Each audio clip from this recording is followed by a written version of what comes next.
Hey everyone, Rich Gasaway here. Thanks for sharing some of your time with me today to listen to my podcast. I really appreciate your support of my message. As you know, the podcast is completely free to download and listen to on iTunes or Stitcher Radio. Today you'll be listening to the 143rd consecutive weekly show. I've never missed a week since I started. If you missed last week's show, episode 142, you're going to want to go back and give that a listen, as Captain Ricky Mahaffey talks about a near-miss incident at a routine chimney fire. Routine had almost killed 3 firefighters, including Captain Mahaffey. He wants you to know what happened and how his situational awareness was flawed and what he learned from it. And the lessons, I will tell you, are really powerful. I need your help. I do. I need your help in locating departments or associations or conferences that would be interested in hosting a situational awareness program this year. The programs range in length from 1 hour for a conference keynote to a half a day to a full day program. If you've hosted a program in the past and it's been a few years, consider a refresher class. This program is constantly being updated with new material, and your department likely has some new members and officers who would need to learn about situational awareness. If you're a smaller department, consider reaching out to your neighboring departments or your community college and hosting a joint event. It's a great way to build camaraderie while learning about a topic that can, quite literally, save your life. If you have your doubts, just listen to last week's podcast interview. Captain Mahaffey attended a 2-hour program that I did in his home state, and his comments about how the program changed his entire way of thinking at emergency scenes is a powerful testimony to the value of this training on this critically important topic. Hey, as a quick reminder, the new Situational Awareness Matters Online Academy launches next Monday, January 23rd. And that's 2017 for those who might be listening to this episode at some point in the future. Now, for the first time ever, you and others in your department can take your understanding of situational awareness and high-risk decision-making processes to a whole new level.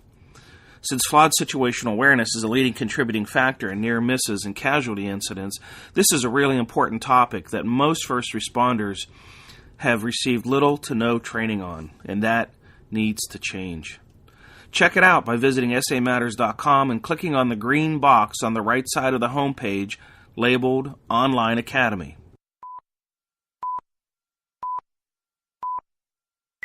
Today's episode is sponsored by Midwest Fire.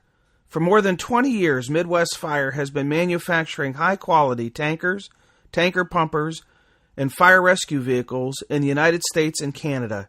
Keeping firefighters safe while enhancing their capabilities is what they do best. To learn more, go to MidwestFire.com. Hello, and welcome to episode 143 of the Situational Awareness Matters radio show. I'm your host, Rich Gasaway. The purpose of this show is to improve situational awareness and decision-making for individuals and teams who work in high-risk, high-consequence environments. The SA Matters mission is simple: to help you see the bad things coming and time to avoid bad outcomes. I'm coming to you today from Elkton, Maryland, where I'm in town to deliver a situational awareness program hosted by the Singerly Volunteer Fire Company. Thank you, Chief Tim Poor, for hosting this tour stop, and to your members for attending, and those in the region who are attending. I really appreciate it. One of the questions I get asked by readers a lot is, when are you going to be in my area? I want to attend a program. Or where are you going to be next? It's really easy to find out. There's a link to the schedule of my upcoming events right on the SA Matters homepage. Just click on the blue box on the right side of the homepage labeled Upcoming Events Schedule. If you're interested in hosting a Situational Awareness Matters Tour Stop program in 2017 for your department or association, just contact me through the samatters.com website and click on the Contact Us tab, and we'll get something set up for you. The content of this program truly is life-saving. I have responders tell me this all the time, that they'll never look at incident scenes the same way. That's the goal, to change how you look at things, how you process the meaning of those things, and how you predict the future outcomes to avoid bad things before they happen. If you want to book a program in 2017, don't wait. I'm actively booking those programs now, and about 40% of the year's programs have already been booked. Here's a tip about how you can host a program at a reduced cost. I schedule many what I call companion programs. These are programs on adjoining days to other programs. So if you see I'm delivering a program within a couple hours of your department and you think you might want to tag along as a companion, contact me. You can save as much as 20% off the program cost for being a companion to an existing program. I do roughly 30 of these companion programs each year, and no one ever complains about saving money on the travel expenses. That's what I'm doing right now. I'm going to do the program in Elkton today, and then I'm doing a companion program tomorrow at the Red Hill Fire Company in Pennsylvania. They tagged along as a companion. Last month, 5 departments companioned together to present 5 consecutive days on 5 different topics at 5 different locations. And none of them complained. That's what I call win-win. Some of you know my second passion after situational awareness is helping to develop the leadership skills of company officers, something I did a terrible job of when I served as a fire chief. I was guilty of promoting officers before they were prepared, and that was my fault. And then I got angry when they didn't know how to do the job of leadership for their crew or their station, and that was my fault too. So to help rectify this for others, I've partnered with Captain Patrick Harper from the Indianapolis Fire Department, and we created the Company Officer Development Institute. The Company Officer Development Institute is a 2 to 5 day program with no PowerPoint. Did you hear that? No PowerPoint. No book either. The program was developed from scratch to help company officers with the skills they need to successfully lead at the company level. We share practical, actionable, best practices for leadership, problem solving, conflict resolution, teamwork, motivation, generational leadership, discipline, coaching, and how to improve performance. The program truly is customized to the issues being faced by those in the program. So when you get sick and tired of being sick and tired of the undesirable, uncommitted, unprofessional, undedicated members destroying the morale and sucking the life out of you and your organization, contact me for a program that will teach your officers a better way of leadership and committed followership. How will you know when it's time to contact me? You'll know when what you're doing isn't working. Since I made this announcement a few podcasts ago, I've got a number of emails and private messages from company officers who said their department really needs to have that program. Well, the decision needs to be made by the top of the organization, so I encourage you to talk to them and see if they agree. And if they agree, have them contact me. It's really that easy. We'll get something set up. Okay, on to today's feature segment where I'm going to talk about, what was it? Oh yeah, memory. Both short-term and long-term. I'm going to jump right into the feature segment now, but when I'm done, stick around because I'm going to announce where the upcoming Situational Awareness Matters Tour Stop events are being held. Okay, on to our feature segment on, what was it again? Memory. We have many kinds of memory systems in our brain. 2 that I'm going to talk about today are long-term memory and short-term memory, and what role they play in helping first responders develop and maintain situational awareness. Once you gather information from your environment, that's the first part of situational awareness development called perception, then that information is sent into the brain, where the brain then tries to comprehend or understand the meaning of that information. And once it puts the proverbial puzzle pieces together, it takes that picture of understanding and it snapshots it and it sends it up into memory to do a memory file search to see if there's any matches of past training and past experiences that will help you to know what to do. Now, this memory search of your long-term memory stores is a big search.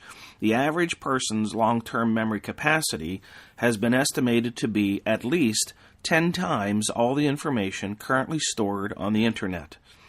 Think about that for a moment. That is a huge memory, 10 times everything on the internet. However, access is an entirely different story. It is estimated that the average person's ready access to long-term memory is only about 5% of all the long-term memory stores. Now, some of us might wish that it be more, and some of us think that it is less, but that's about the estimated number. So what you can readily recall is a small amount of all the information that is stored in your memory. But when your brain does the memory search, it searches all the memory, the 5%, and then the 95%, which is outside of your awareness. Pause for a moment if you're old enough to remember September 11th, 2001, and think about where you were and what you were doing on that day. Chances are you have a really good memory of that day, of where you were, what you were doing, how you learned about the tragedies of that day, things that you did that day, phone calls that you made, actions that you took, things that were on your mind. That's because that event sticks in the 5% of your long-term memory. And the reason it does is primarily two reasons. Emotions and repetition.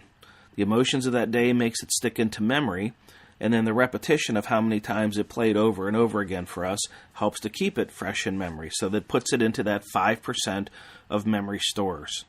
But if you were at the same time now to think of 30 days earlier, August 11th, 2001, chances are you have no memory of that day whatsoever. Unless something emotional happened that day or lessons of that day have been repeated in your mind. Chances are most of us have little to no memory of August 11th, 2001. That day is part of their 95% of memory that is outside of awareness. When your brain does the file search of long-term memory, trying to find matches and solutions, it searches both memories, the 95% and the 5%. If it finds a match in part of the 95% that's outside of your awareness, it can trigger the sixth sense, which is intuition. Intuition is knowing without knowing how you know. And the reason you don't know how you know is it's part of the 95% of memory that is outside of your ready recall. As you're going to calls, you set up expectations about what you're going to see when you get there. And then when you get to the scene, you compare your expectations to your memory of past calls and past training. This can be very helpful because the memory then is able to recall lessons of past calls and past experiences. It can also be harmful because it can recall good outcomes and can set up an expectation that the incident that you're operating at is going to match the good outcome of past experiences. So the memory of past trainings and past calls can be helpful in recalling the lessons, but it can also set up an expectation that you're going to have the same successful outcome that you've had at previous events, which can cause us to sometimes let our guard down or to even become complacent. Now let's talk about short-term memory. Long-term memory, as we said, is huge, 10 times all the information on the internet. Short-term memory is not nearly as good. The average person can take in, process, comprehend, and recall in short-term memory about 7 pieces of unrelated information. After that, we start forgetting. Now, what we might think or wish or hope is that when our short-term memory is overloaded, that we would forget or push aside the unimportant information and remember the most important information. And that's not exactly how it works. Short-term memory is not very good, especially under stress and changing conditions, at prioritizing information and holding on to the most important. It may hold on to some of the least important information that you really didn't need to know and let go of something that you wished you would have remembered. So it's important that we respect the fact that our short-term memory has these limits. Some of the things you can do to help in short-term memory is to repeat things to yourself. And as you repeat things to yourself, then that repetition then helps the things kind of make the transition more toward a longer-term memory or into a buffer heading in the direction of long-term memory without getting too much into the detail of how the brain makes the transition of short-term memory stores into long-term memory stores. You can also write it down, which can be very helpful, and you can do this using worksheets. Worksheets are a way of just tracking the things that you're doing, where crews are, how many's on a crew, where they're at, what they're doing, the progress that they're making. I've interviewed a number of fireground commanders who've been on smaller incidents. I say smaller, like single alarm incidents, or maybe a room and contents residential dwelling fire, and they're holding all of this information in memory of the crew sizes and where they're at and what they're doing. And then something goes wrong, and a mayday is called. And as soon as the mayday is called, they tell me, literally, I forgot everything. I forgot all that information. And there's a good reason for that, because once the mayday is called, the brain essentially takes all the information that's on the short-term memory plate to that point and says, okay, we now have a new crisis to deal with. Wipe all that off, get rid of all of that so that we can deal with the current problem.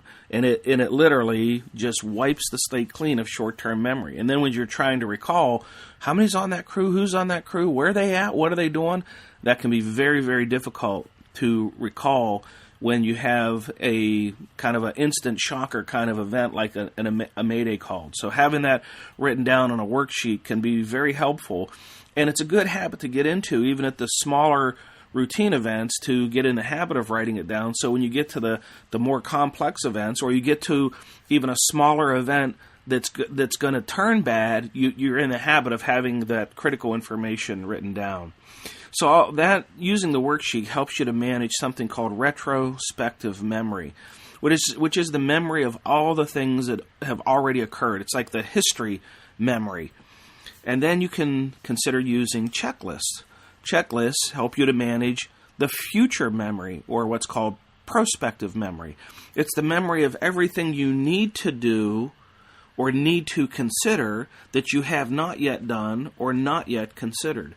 So if you have a checklist, say for a residential dwelling fire, and that checklist has 20 items on it, under the stress of an incident, you're likely not to be able to readily recall those 20 items, because short-term memory is about 7 items. So having those things written down as you go down the checklist, you can say, I've done that, we've done that, oh, we need to do that. And finding that thing on the checklist that you need to do that you haven't done yet is a way for the checklist to serve as a memory prompt of the things that you need to. It's just like going to the grocery store with a list. You put the list in your pocket and you start shopping, and pretty soon you're sticking things in the cart that are based on what you're feeling a pang for at that given moment. And at some point you're going to pull out the list and say, geez, did I get the things on my list? Okay, I got that. Oh, I forgot to get the bread. And then you swing down the bread aisle and get the bread. So the same thing is that the checklist is doing for us at an emergency scene. Now, it isn't enough just to, once you check it off, you forget about it and say, okay, check, done. Some of the things on the checklist are things that are reoccurring things that we need to be thinking about and doing throughout the entire incident. So it's not a matter of just check it off and call it done. It's things that we have to swing back to, because as conditions change, then the things on the checklist and the priorities might change as well. I would encourage you to consider making those checklists up well in advance of incidents. Don't sit there at an incident scene and try to write down the 20 things that you need to do. Those checklists can be made months, years in advance, and have a different kind of checklist for each kind of incident. You'd have a checklist for a residential dwelling, a checklist for an apartments, or a checklist for high-rise, wildland, vehicle accidents, and just pull that checklist out and go down through it and say, here are the priorities of the things that I need to be doing. And it'll really, what it serves as is not to be kind of like a checklist commander, but it's really just helping you to manage your short-term memory. If you've experienced or witnessed a near miss and would like to have a platform to share your lessons learned with others, contact me by visiting the SA Matters website and clicking on the Contact Us link on the top of the homepage. Think about it for a moment. The lessons learned from your near-miss event could save the life of another first responder. If you want to share your experience, contact me. Okay, as I always do, I want to take a moment to thank the departments and organizations that have hosted some of our recent Situational Awareness Matters Tour Stop events. I do this to show my appreciation to those organizations who put forth the effort to organize, advertise, and fund great training experiences for their members.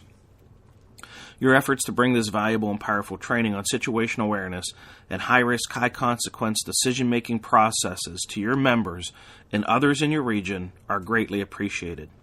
The Swissville, Pennsylvania Fire Department, the Minerva, Ohio Fire Department, the Western Reserve Fire District in Poland, Ohio, the Peters Township Fire Department in McMurray, Pennsylvania, and where I am now, the Singerling Fire Company in Elkton, Maryland, and then I will be tomorrow at the Red Hill Fire Company in Red Hill, Pennsylvania.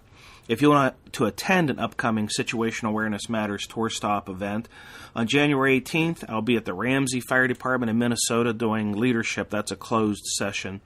January 25th, again back at the Ramsey Fire Department in Minnesota for leadership, and that's also a closed program.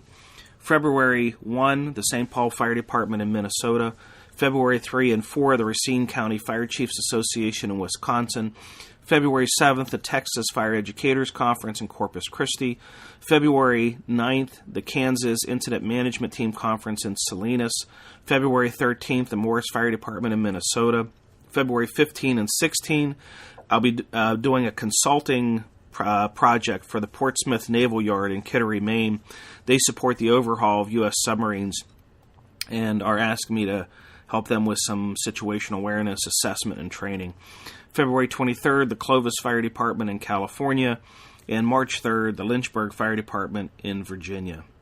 If you're interested in seeing all the locations of upcoming Situational Awareness Matters tour stops, just head over to the SA Matters website, click on the blue box on the right side of the homepage labeled Upcoming Events Schedule. The schedule is always changing, but check back often. The last time I delivered situational awareness programs in southwest Minnesota, I stopped by to visit the sponsor of this podcast show, Midwest Fire. Midwest Fire makes amazing, all-poly-bodied fire apparatus that's changing the industry. You seriously need to check them out, MidwestFire.com. The poly is amazing.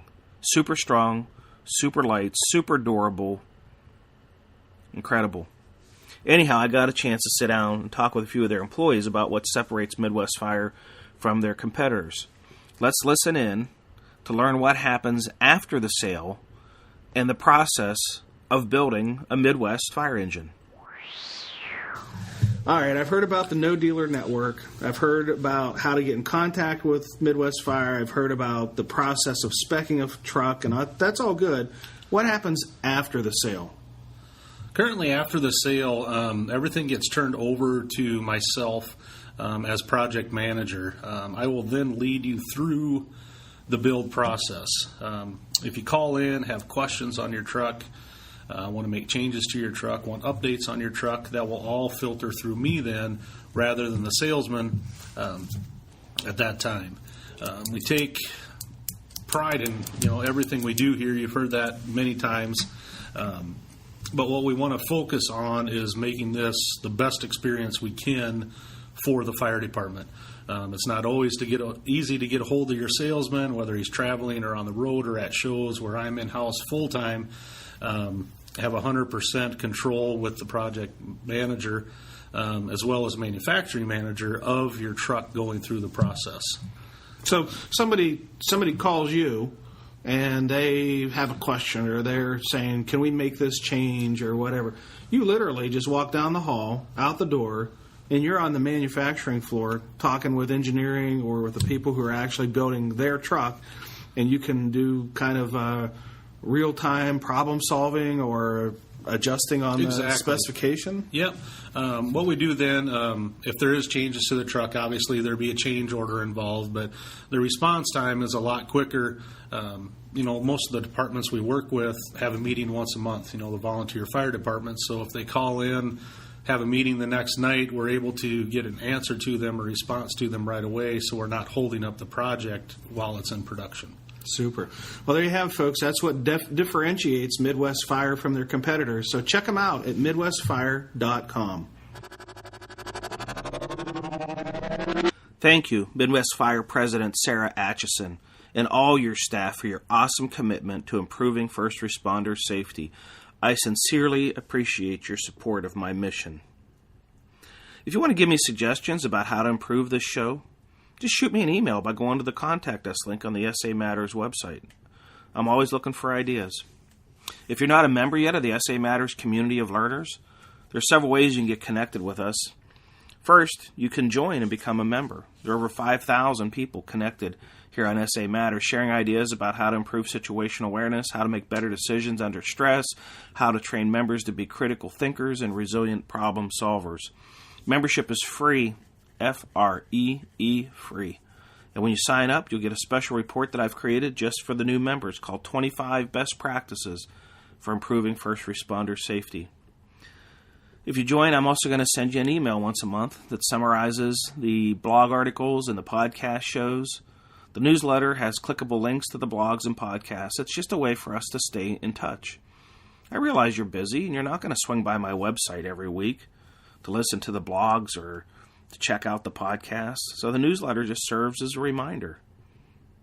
If you're not a member yet, head over to the SA Matters website, click on the red box on the right side of the homepage. Free membership is what it says. If you want to get connected with me on social media, you can follow @Rich Gasaway on Twitter. The SA Matters Twitter's community on the two feeds I have are approaching about 18,000 followers of our mission there. Thank you, everyone, for that. On LinkedIn, you can search Rich Gasaway on LinkedIn and get connected with me. On Facebook, follow the SA Matters Facebook page. My personal page is at its maximum limit that Facebook set, so I'm in a tough spot of not being able to accept any new personal Facebook friends. So sorry about that. Just follow the SA Matters Facebook page. Remember to swing by and check out the new online academy by clicking on the green box on the right side of the homepage labeled SA Matters Online Academy. It opens up next Monday. Why so many platforms? The blog, the podcast, Twitter, Facebook, LinkedIn, YouTube, Online Academy, live events, books, videos. Because I know that not every first responder consumes their content on the same platform in the same way. And I'm trying to reach you on whatever platform you prefer to use most. Well, that's it. Episode 143 is complete. Thank you to our podcast sponsor, Midwest Fire. Thank you to all of our live event hosts. Thank you to all of our online academy students. And thank you, our listeners, for sharing some of your valuable time with me today. I really appreciate your support of the SA Matters mission.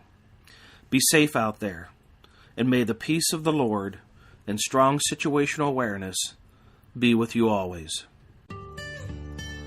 You've been listening to the Situational Awareness Matters radio show with Dr. Richard B. Gasaway. If you are interested in learning more about situational awareness, human factors, and decision-making under stress, visit samatters.com.